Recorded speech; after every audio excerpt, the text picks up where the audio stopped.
ঈমান এর শক্তি, একজন ছোট্ট বালকের মধ্য দিয়ে কিভাবে আল্লাহ রাব্বুল আলামিন পুরো নেশনকে হেদায়েত করতে পারেন, এবং আল্লাহ রাব্বুল আলামিন সমস্ত পরিকল্পনার উপরে মহা পরিকল্পনাকারী, এবং আল্লাহ সুবহানাহু ওয়া তাআলা তাদেরকে চিরস্মরণীয় করে রেখেছেন কোরআনের পাতায়। কিয়ামত পর্যন্ত মানুষ এই ঘটনা পড়বে, তাদের থেকে শিক্ষা গ্রহণ করবে না?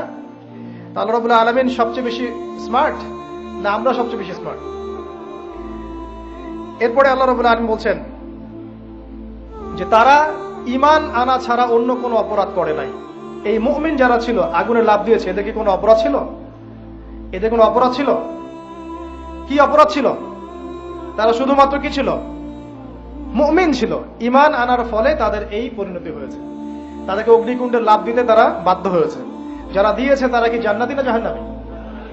জান্নাতি। ওই যে বালক যে একা দৃষ্টান্ত স্থাপন করে গেল এবং পুরো নেশনকে হেদায়েত দিয়ে গেল,